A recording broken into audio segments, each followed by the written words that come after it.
right. So we were talking about the industry and talking about how people can, I guess, the different ways they can monetize. Where some people are interested in the reach, some people are interested in the money. We were talking about a combination of both, because if you have the reach, then obviously you want to have more traffic, right? And then you can make more money. Exactly.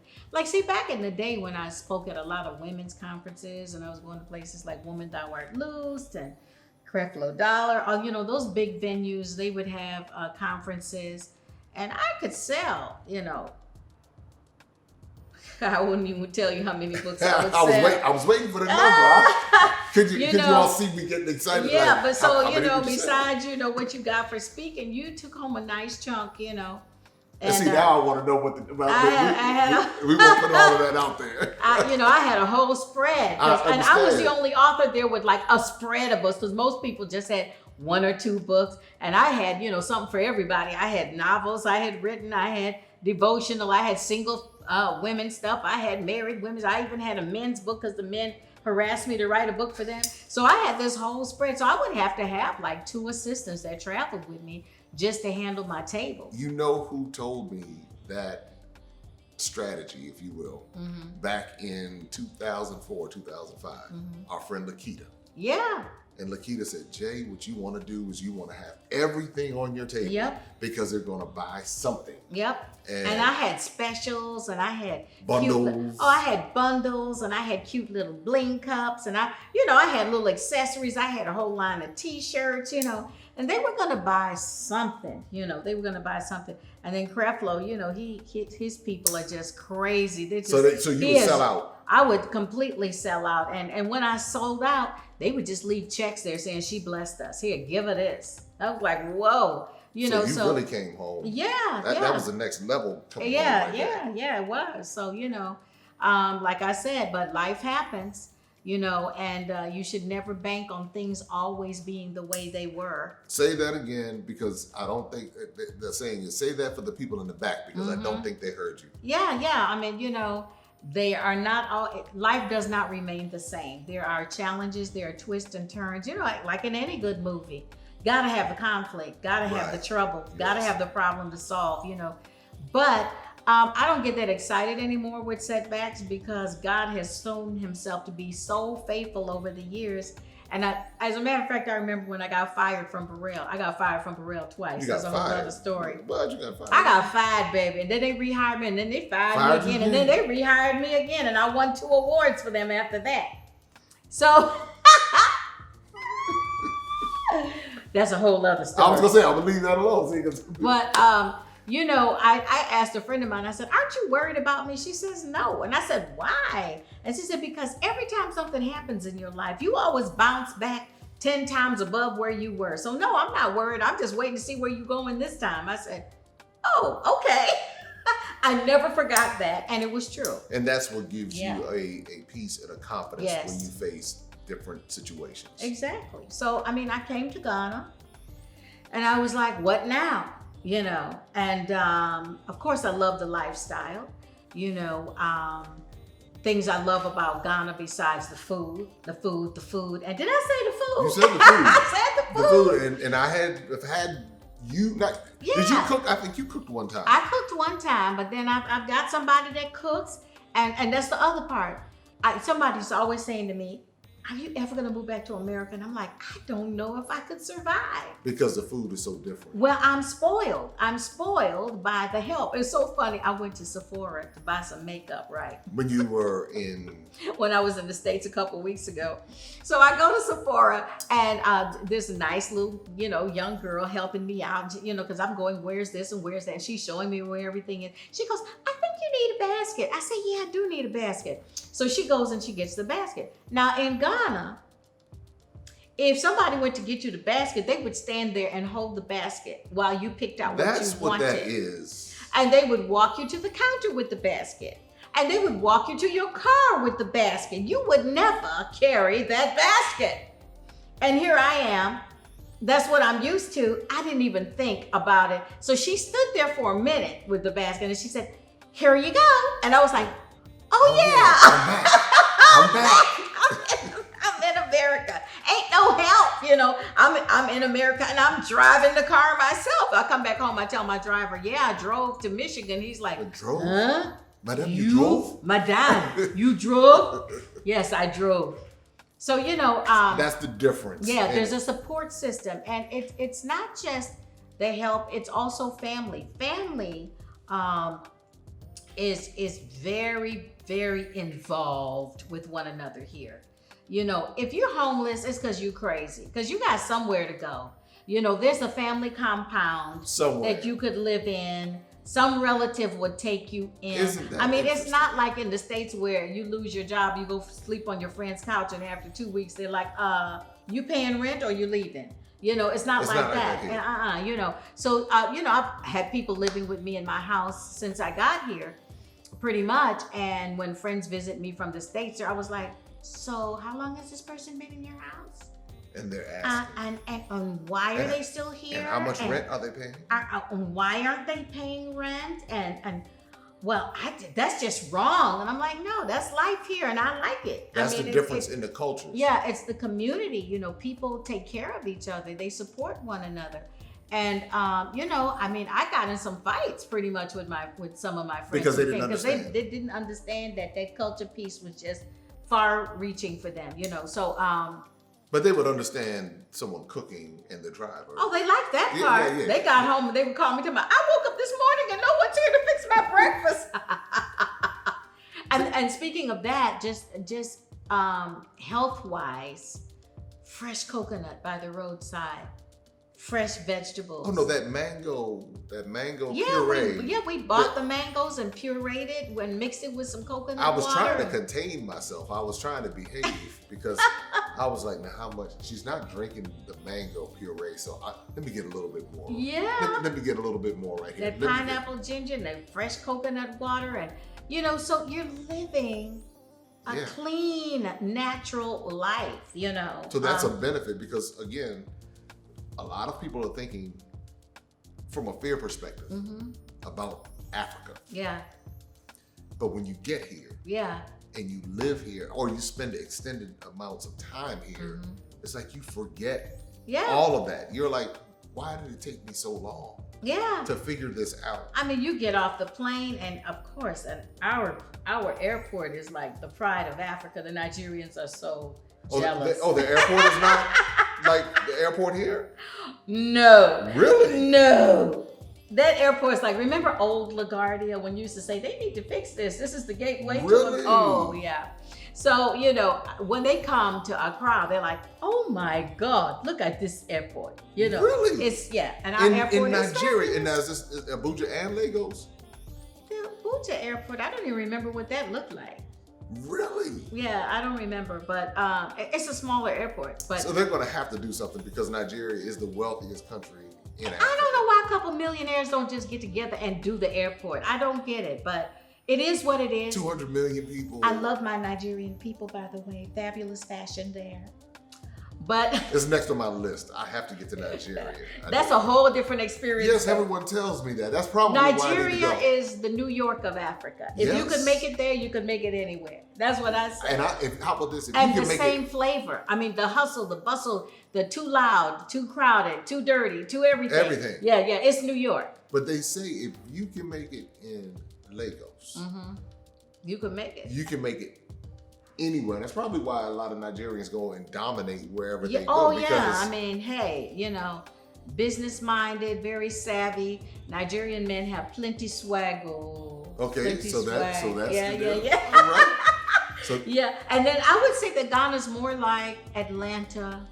You know, interesting. Very laid back, kind of. You know, much more passive, much more gentle. Don't want to rock the boat. No I don't know about confrontation. Atlantans have stepped up their game a little bit. Though. So I actually was going to slide down a little further to maybe like an Alabama about. I was going to say because Atlanta has kind of stepped there. They're moving a little fast now. So I'll say Alabama. Okay, so Birmingham. A nice Charlotte, exactly. Birmingham. Yes. And it's, you know, like I said, it's that mix of old and new. When you come here, one of my friends was very shocked to see all the luxury automobiles. We love our nice cars here. I see the nice Rangers, homes the BMWs, and nice the cars. Benzes, yes. And fashion. Yes. Very, very fashion conscious society. A lot of time and energy is spent on the creation of beautiful garments. And I'm spoiled rotten there too, because when I go to the States, I don't buy clothes. I don't buy clothes anymore. I buy shoes. Right, but you don't have to buy. It's like everything here is made for me. Yes. You know, I don't purchase. I would say I do 2% ready to wear, and everything else I have people that sew for me. I go and I pick my fabric, and we sit and we pick pictures or draw things and create, you know, and the clothes here are just over the top, fabulous. You know, I'm glad that you're sharing this because so many people think third world, run we're down, living in trees and wrapping towels around us. Everybody's sick and dying and everything, and it's like, no. As a matter of fact, I told my mother once, she says, well, you know, how you doing? I said, you know what? I'm in constant fashion crisis because every time I go somewhere, I have to have a new outfit. I mean, people will remember you. And then with social media, you know, so it becomes a whole project. Oh my goodness. Yeah. But you can now do it at a very reasonable price. Yes. And here's the thing too. You can go from very reasonable to very expensive here too, because there are some very high-end couturier type of fashion designers here. As a matter of fact, every black bride in America should get their dresses made in Ghana, as far as I'm concerned. They've got our skin color mesh, and they do fantastic things and embellish, and they make you look like a mermaid by the time they finish boning you. Oh, they're over the top. But I'm gonna take it to the next level. Why don't you come to Ghana for your destination wedding? Most definitely. Birthday parties, weddings, you could do it all. It would be so fabulous. I mean, because they know how to party. They party. You know what? If somebody dropped a couple million on me right now, I would be building event places because that's it. I mean, events is big money here, and they are over the top. They're themed. The colors you wear, the decor. It is serious business. They are serious about going out. Serious about styling and profiling, wrapping heads, you know, jewelry, dripping in pearls and so let's rewind that back a little bit. Maybe not Birmingham or Charlotte. Maybe that twinge of Atlanta is in there. There's a little twinge. There's a little bit of Hollywood in there too. Yeah, I was gonna say, there's a city in America that I don't think it's Atlanta, but there's a twinge of Atlanta. But Ghana, I don't know if Ghana is as laid back as Birmingham. Because you're talking about the fashion, you're talking about all of this. So it's kind of a slash hybrid of a southern state and a little bit of Chicago. Yes. Because you know how Chicago has that small town feel, but then it's very social and they really like to dress. I can see a Chicago, I can see New York, Chicago. Because Chicago has a little vibe about it too, a little attitude. Because Ghanaians have a little attitude about them too. They do. So they're proud of who they are. And I see you have your shirt on. I do. It's rubbing off on me. It's happening. I didn't know if it was going to happen, but it is happening. Yes. And that's what I'm saying. They're proud about their watching. They're proud about their jolo. They're proud. And there's a big music scene here at night and the music too. Lots of good music at night. Lots of places to go and experience. Live music. Live music. So they're very, very social. Ghanaians are very, very social. I mean, you literally can run yourself down. I think I've now gotten to the place where I pace myself. But there was a time when it was like, another event. Thank you, COVID, for just slowing us all down. I hate to say, because it really, weddings are huge here. Funerals are even an event. Funerals, you go to be seen. I mean, you go to see, but you go to be seen. I mean, it is very social. That is a place that you go, and that goes on for a couple of days, and there's a big reception, and even if you don't know the person, you just go because who else is going to be there? Crash a funeral. They do crash funerals. They crash weddings. Really? Yes. I think I'm gonna do that. I think I'm gonna go crash somebody. Hey. Serious. The weddings are big productions, because they have the engagement and then they have the wedding. So you've got two ceremonies. And then some people, if they got money like that, then they'll do their destination celebration and have a wedding in Italy or Greece or really? So they'll Mauritius. They'll just go somewhere else altogether. They'll go someplace and take everybody with them. And take everybody with them. I've been to birthday parties. You told me about Cape Town and Greece, and I'm like, you people, my presence is your present. Come on now. And they were from Ghana. Yeah, or Nigeria. Nigerians do it even more than Ghanaians. Yeah, I see a whole lot of Nigerians here in Ghana. Yes, this has become their vacation place. Isn't that interesting? Yes. Isn't that interesting that Nigerians would come to Ghana to vacate at their vacation?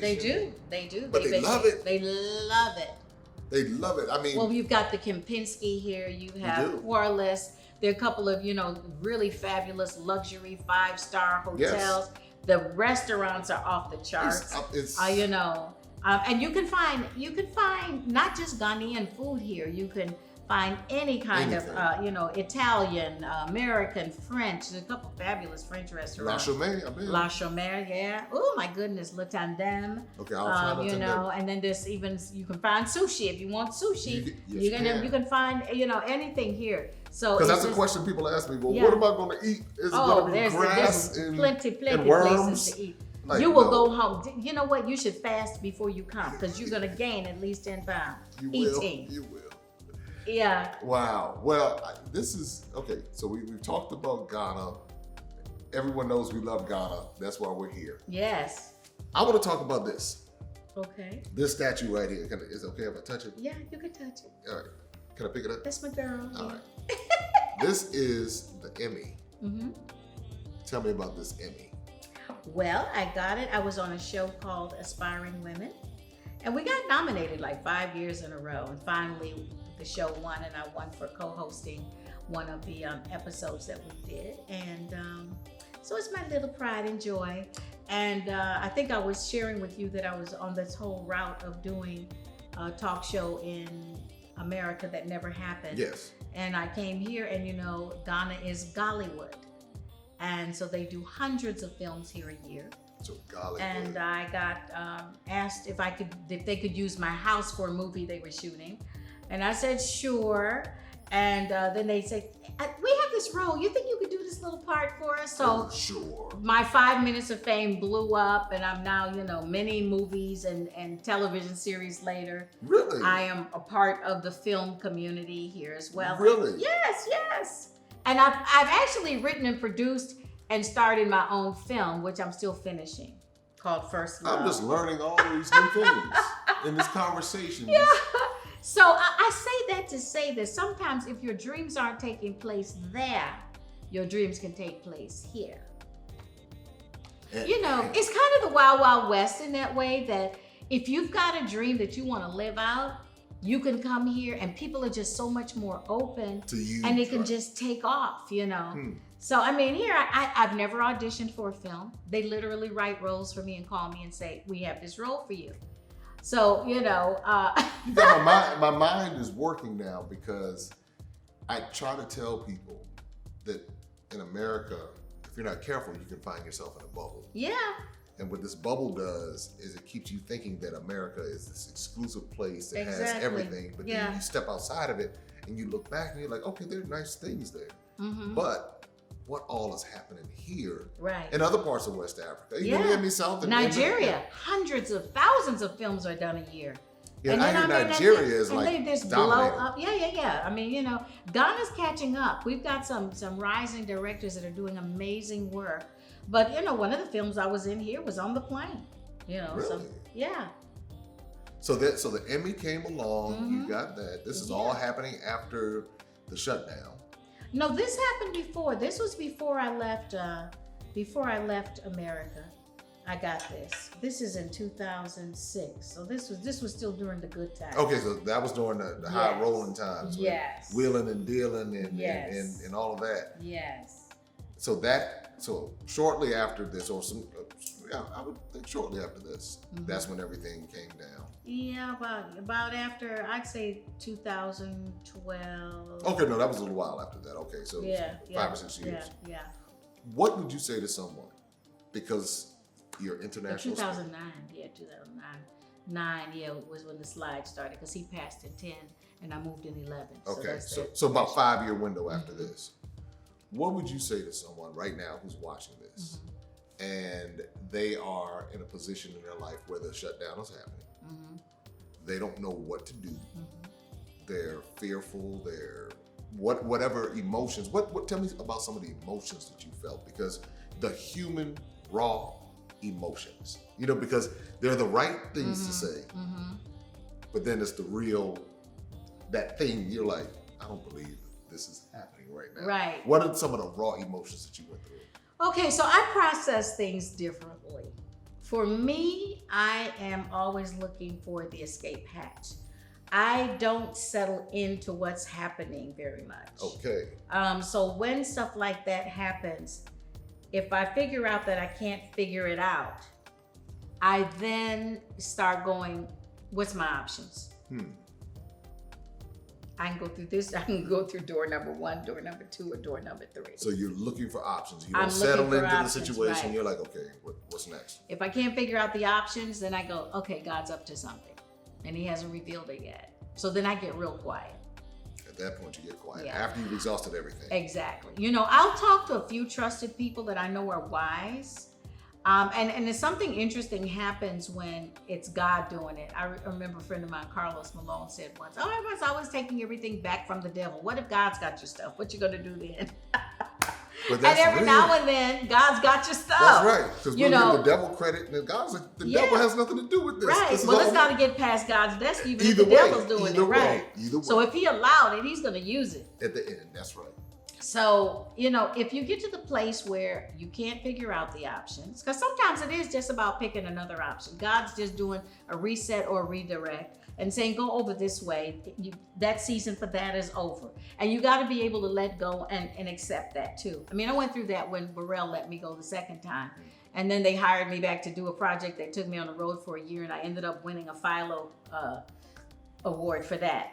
It was a piece, I did 2 pieces. I won 2 Philos the same year, first and second place, for a McDonald's infomercial and for a Spelman documentary that I did. But, and I found out that I could produce something myself and direct it myself. I'm listening to all of this. Yeah, so I figured out I had some skills that I hadn't really exercised. Because you're getting awards. Exactly, and I got awards for it. And then I was doing voiceovers on commercials. I heard one of your voiceovers. Yeah, so I found a new skill set, okay? After writing 42 books. well, in the process of writing. No, I hadn't really let out the books yet. That was the thing. I had not written a book yet. Okay, so this is the deal, guys. So the first time I got fired from Burrell, I had my Moses year in LA, because I still didn't know who I was or what I had yet. So the things I could have been doing, I didn't do that year. I just kind of sat there, got poor. My job called me back because all the clients were asking for me, because I was good. Because you could sell. Right. You could sell. Yeah.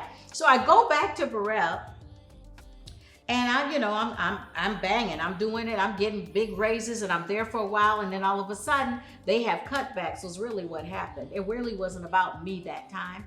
My boss actually said I had to let somebody in the creative department go, and I thought about who was the most likely to survive, and it was you.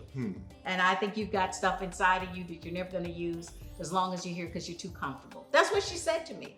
And that's why they let you go. And they let me go. And I said, well, that's the sweetest firing I ever had in my life. Anyway, but it was true. So after that, I'm on my way to an audition for Hamburger Helper. I was going to be a voiceover on Hamburger Helper. I remember directly. And I got hit by a car. 3 operations, a year and a half in bed later, I wrote my first book. Now, I had started writing that book 2 years before I left Burrell. I wrote 1 chapter and put it to the side because I'm a happy sanguine with a short attention span. Understood. So when I was in bed, you couldn't go anywhere. All you could do was I couldn't go anywhere. My friends stood around the bed and said, what do you think God's saying to you? What are you supposed to be doing? Because if he's got you in this position, there's something he wants you to do.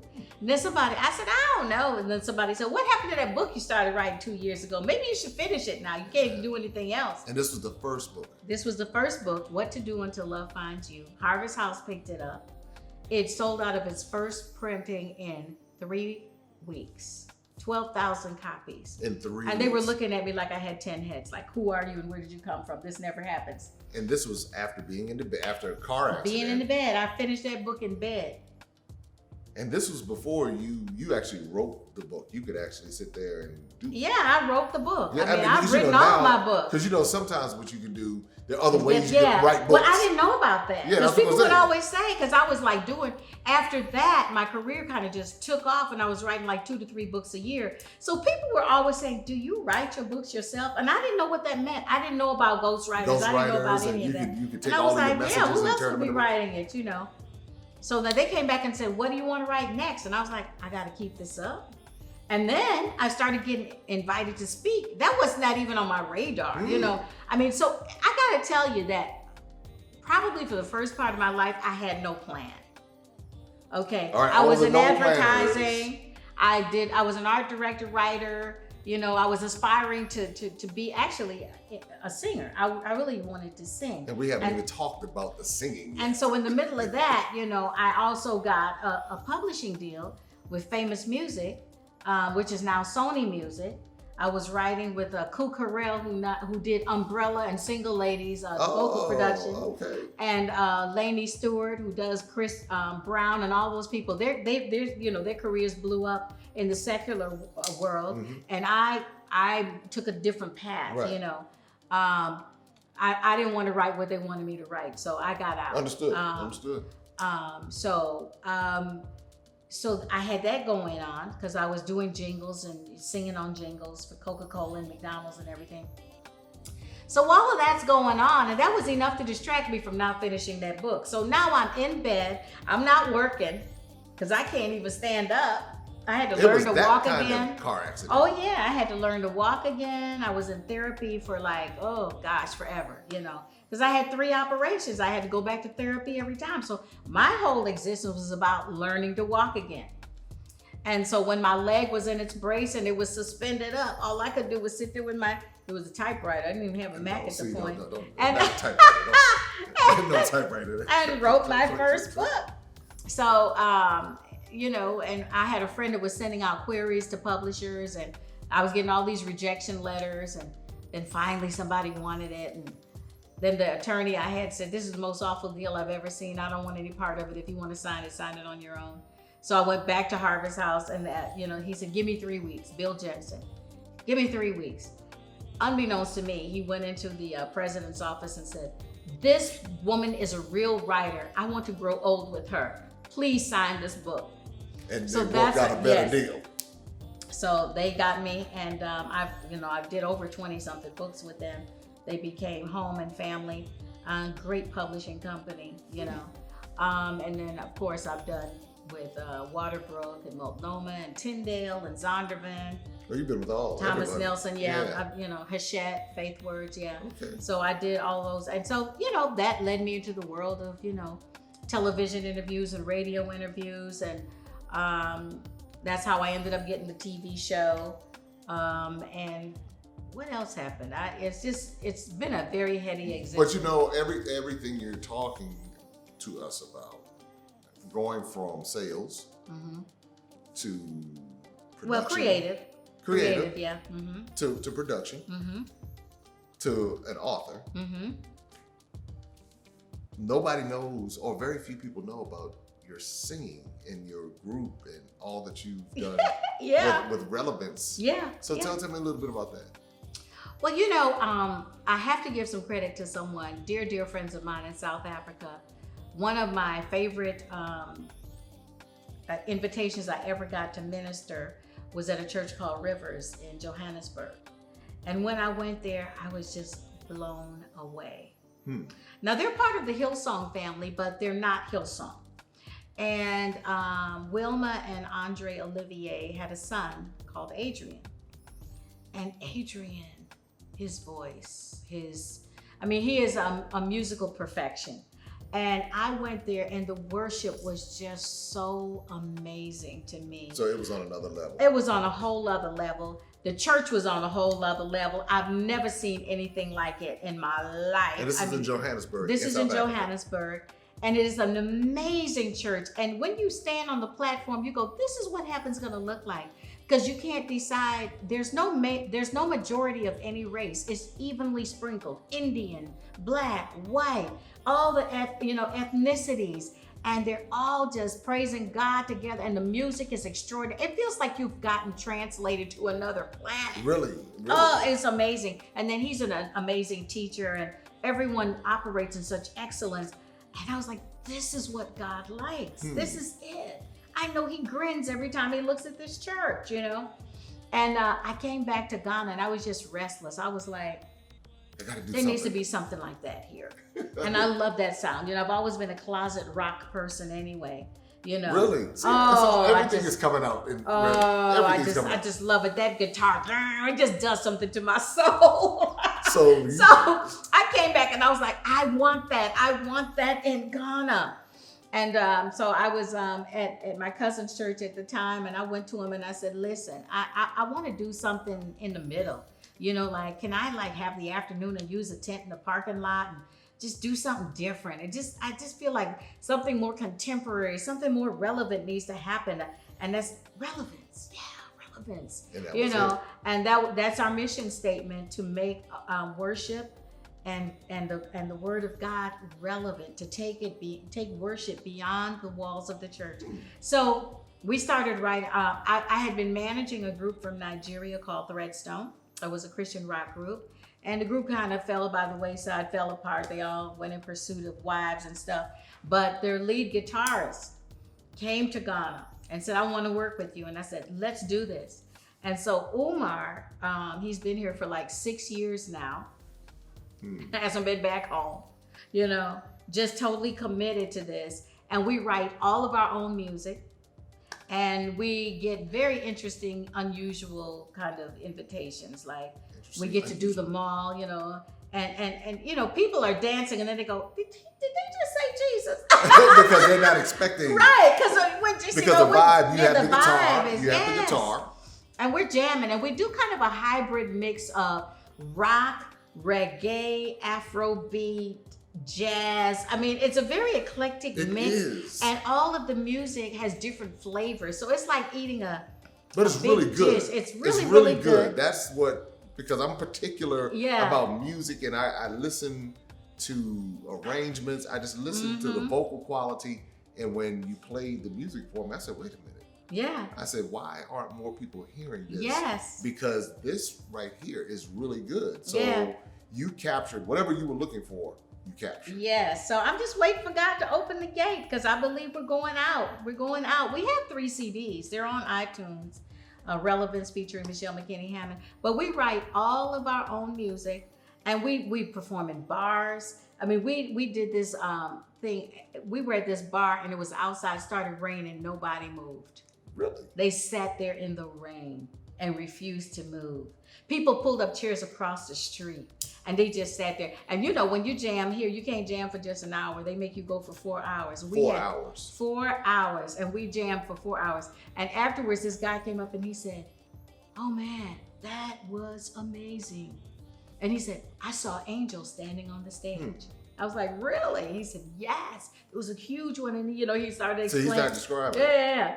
And it was just really cool, So we've done the mall, Accra Mall, people just dancing in the middle of the mall, and we've done some churches, but mostly we're invited to do a lot of secular things. And it's the sound, the sound is very crossover. Universal. That's a good way to say it. It's very if you're looking for music that will have an evangelism emphasis, right? Then that's what, right? Because you're listening to it, it's not overwhelming one way or the other. It's like the perfect. And yet it's all words. So for people who are Christians, they know, oh my gosh, you use that scripture. They're here. But if you're not, you just think, oh, that's really inspirational. I'm listening to the instrumentation. I'm listening to all of the combinations in addition to the content. Yes. The lyrical content. I'm saying this right here is something special. Yeah. And I'm replaying your story. Yeah. You took us from childhood to meeting your father through your career. Yeah. Most people would not know. They would just know you from your books. Yeah, exactly. Or speaking somewhere. But they wouldn't know about the music. They wouldn't know about the car act. Well, maybe from some of the speeches that you've given. But when I hear what you're saying, it's almost like God created you with all of these different talents. And in each phase of your life, He's used each one. Yes. And in everything that you've touched has turned to gold. Yes. That's what I'm hearing. I'm like, so relevance is just a matter of time. It's just a matter of time. And you know, because you've said all of that, I'd like to say to everybody watching, because there are a lot of people who wonder, well, what is my purpose? You know, and we have one purpose with many different expressions. So as seasons change in our lives, things shift and change. You know, you know, there's been the question, can you have it all? Yes, not all at the same time. Like you know, that. I like that. But there are some things that have remained constants in my life. My love for music. You know, and my love, I'm passionate about the word. And finding ways to express it so that it comes alive for people. Interesting. And is relevant to people. I mean, it has to be integrated into life. It's not something you stand afar off and say, that's a good story. No, it can be your story. You know, a lot of the Bible is descriptive, and then there's the prescriptive part of it. But all those stories are there for a reason. And to make them come alive in music, to make them come alive in the courses I teach, you know, I mean, during COVID, the books I write, and then, you know, I've got a lot of courses online. And during COVID, we came up with Love University. So that's like a subscription base. Is that subscription based? It's actually a master class that goes in semesters. So the next semesters will be in September. And, you know, so we do it quarterly. All right. And, you know, it's a whole relationship thing. See, then you have the relationship component. I mean, it's, and I think that's probably why we click so well, because my personality is like doing all these different things. And people trying to figure out, well, what are you doing next? Yeah. How'd you end up in Africa? Right.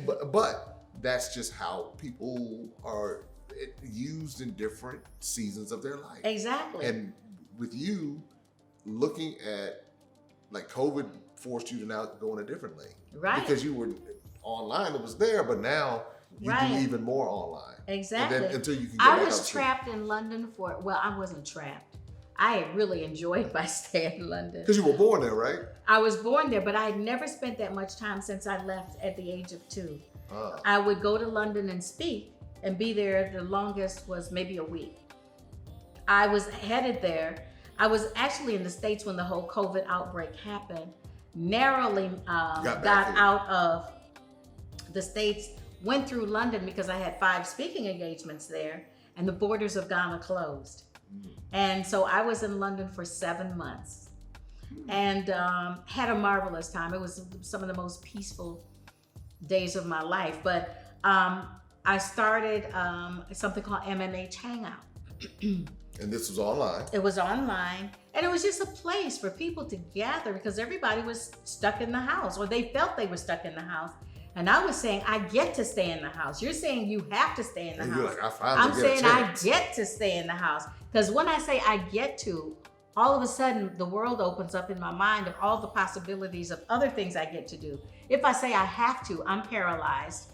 I become a prisoner of my own words and my own mind, you know. So I said, okay, people are lonely. People are wanting to connect. So I created this hangout. And women from all over the world would log on every Saturday. I did it every Saturday starting in April to September. And then I now do it the first Saturday of every month. And that's how you keep it going now. I keep it going, and we've built community. Women have connected from all over the world. I mean, literally Dubai, Nigeria, Ghana, everywhere. The Philippines, South Africa. I mean, literally everywhere. Well, you have a huge following. I mean, you have an international following. And so they come on, and we put them into breakout rooms to discuss the topic of the Saturday. So they connect, they make friends, they've formed communities, they have their own WhatsApp thread. My phone is always going ding, ding, ding with all of them talking to each other all day long. Isn't that become friends, and they're bonding and supporting one another. And When there's an emergency, it's the most amazing thing to see them write and say, please pray for me. I'm getting ready to go to court. I'm so afraid, blah, blah, blah. And see like 20 women zooming, got your back, sister. Father, we're praying. And this is on WhatsApp. Yeah. And they all met on the Hangout or in one of the online courses. Isn't that and they something? get Wow. they get, you know, because I do master classes where they all come together. And those master classes are very transparent. It really, I thank God that I've created a safe space where people feel that they can weep. They can tell their horrible stories, their brokenness, reveal everything. And no one's judging, everyone's loving. I mean, last week we had a master class and I think they cried for a half hour. I just loved on the girl that was just broken at that point. So it's creating these pockets of safety for people to come together, form community online. They haven't met, now they want to meet. They were like, we all need to come to one place and get together and meet because they just love one another. That's where my mind went. Yeah, and they got each other's back. They're praying for each other. If somebody hasn't said something for a while, they call the person, are you okay? We haven't heard from you in a while. And it's just really amazing. And none of that would have happened if it weren't for COVID. If it weren't for COVID. I say, thank you, COVID. It has been amazing the things that have been birthed out of what some could see as a setback, but I see as a setup to go to the next level. And a pivot. It's a pivot. It's a reset. It's you know, it's a recalibration. You know, when your computer gets over saturated, so to speak, it kind of just right? And you have to power it off and reboot it, and it comes back stronger than before. You know, in music, there's a rest. You know, the rest is for everyone to take their breath and come back in. Yes. You know, so I think that if we approach life that way, you know, I think probably one of the greatest lessons I've learned in Ghana is the power of silence. Interesting here, you know, like, I always say the Ghana glaze. The Ghana glaze. Tell me about the Ghana glaze. Hold on, let's move. You can be talking to somebody and they'll be like, and then they say, and you have to look at their eyes, because then when you see the glaze come down, then you know nothing's happening. Nothing's happening. You're just talking, okay? And so how do you know when that glaze kicks in? It's a very sensitive thing, but you know. Yeah.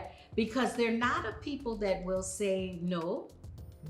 They'll just quietly walk away and never do it. So like a passive-aggressive kind of... Yes, a passive-aggressive kind of thing. But there's something kind of sweet about it when it's not irritating, you know, because there's just, you learn, you don't have to talk about everything. You don't have to prove your point about everything. There's a lot of power in silence. They're just walking away. They just walk away. Isn't that something? Again, I mean, it's... the gems that you've been dropping, the gems and the lessons from your life. Yeah. What will this next phase of the journey, what do you think is going to come out of this next phase? I mean, I know you go with the flow. But I feel like I'm getting ready to take off. You know, I'm creating a new fashion line, which we you know, I'm just going to put that out there. You just put it out there. Yeah, MMH, me, myself, and him collection. All one-of-a-kind, unique pieces. So that'll come in the fall. Okay. And you've inspired me to do something, but this is your show, so I'm not going to talk about it on this show. And then, I'm curious. And then, you know what it is. And then, I'll remember. Okay. Relevance is you know, I feel like we're on the precipice of it because there's just been so much. You know, opposition. Yeah. So I know something good is coming, you know. Well, somebody needs to know about what you're doing with the music because when I listen to it, I don't hear amateur. I don't hear low quality production. You know, when you're in industries, I'm wondering why we don't hear this everywhere. Yeah. Especially for the genre music, because that variety of what people are looking for. Yeah. It's so unique. Yeah. But it's so relevant. Yeah. And the quality is there. Like you said, you're mixing rock, Afro beats, reggae, you're watching a little bit of R&B flavor, a little bit of CCM. So you have a little bit of everything going on. And you talked about the eclectic mix. Yes. We call it rockspiration. Well, it's definitely that, but it's also, I heard some reggae. I heard a little bit of everything. Yeah. Mm-hmm. So this next jazz. That's why I say it's something that you should do a production with. Yes, and we're going to, because you're pushing us up the hill. I've been talking about this. Do this production and let people know about it from that perspective. Yeah. But there's so much more. There are more books. Yeah, more books. I've kind more of been courses. writing them. Definitely more courses. And Love You has been going so good, and it's been so transformational for the people who have taken it. I mean, that's the course that you do. Yes. Quarterly. Yes, right. Yes. I mean, the testimonies from that have just been unbelievable. It's so funny. This one woman, she's got her ex-husband watching the course now. Because he wanted to know what happened to you. You're different. Because they were like fisticuffs, and then all of a sudden she changed. She's like a new woman. And now so he's like, well, they might get remarried. What you think? Wouldn't that be amazing? Now that would be a testimony, right? That would be a testimony. Folks will say, listen, Love You fixed my ex-marriage. Not my marriage, but I'm telling you, fixed it. Right. You know, but it's really been a gem for me. And just, you know, I've done book clubs and have things with my novels, you know, with you can do a lot with the books that you've already written. Exactly. That's what I'm doing. I'm really kind of breathing new life into them and doing courses with them, because there's so much in them, you know, that they literally are courses. So next year we've got the Diva Masterclass coming back, which we did earlier. And a series on how to make life and how to make love work. So lots of book stuff, courses. They can always go to my website at michellehammond.com and see what my resources are. And where else can they find you? Because I know you're on YouTube. I'm on YouTube at Michelle McKinney Hammond. And you can look up Relevance Life on YouTube as well. We have our own channel there.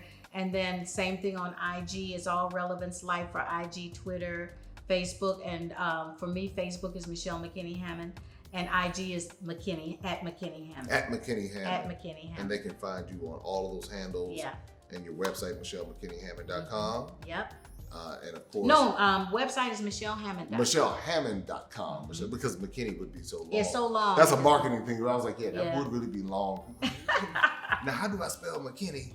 Am I spelling it right? Well, you know I have to cover it. So it's Michelle McKinney Hammond, Michelle Hammond, but we use Michelle Hammond because it's shorter. Got it. MichelleHammond.com. Well, in closing, would you like to share anything else with the audience? Well, Jay is doing tours to Ghana. Okay. I think that this is not your mama's Africa. This is not white America's Africa. This is not media's Africa. You will come and be amazed, transformed. I'll put it to you this way. Every friend that has come to Ghana to visit me has never come once. Really? They always come back. They're always telling me to bring them things.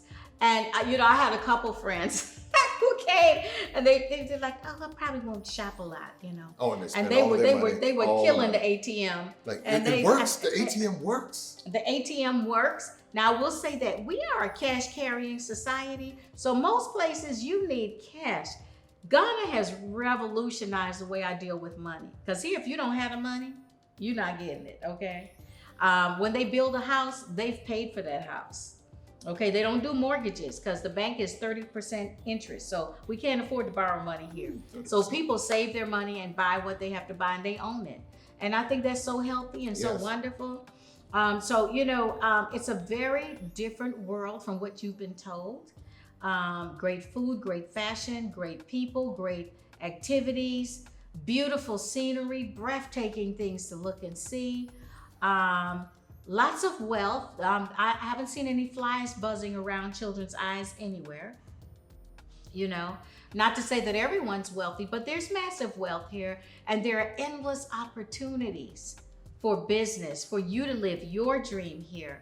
And it's something that you have to come and see and experience and taste and feel for yourself. So that's what I would say. People always ask me, will I move back to America? I don't think I'd survive there. to be perfectly honest. My threshold for America is 3 weeks at a time. I start getting antsy, and that third week I'm ready to get back home. Yeah. Well, you heard it from the Michelle McKinney Hammond. And if you take everything, all of the different pieces of wisdom and just learning from her story, hopefully it will inspire you. And that's one of the reasons why I wanted to have this conversation, because this is how we sit and talk all the time. Oh, and by the way, if you come here without me or Jay, I do have an Airbnb in Cape Coast. Look it up, Villa Iodeli. There you go. That's Villa Iodeli. So, but really, I mean, that is what you want to do, because so many of you want to come. You're trying to figure out ways to come. And one, Airbnb is a perfect way to do it, especially if you want to have an extended stay. But let's say you want to have a short stay. Villa Iodeli. Yeah. That's your middle name. Yes. I remember. And my grandmother's name. That's right. It was my grandmother's house. And so that's in Cape Coast. Yes, and it's a villa. It's big, sitting right, you look down at the ocean. You know what? We need to talk. Okay. We need to talk. You just gave me an idea. You just gave me an idea. She's waving her hands. It's a wrap. She's waving her hands. All right, we're out.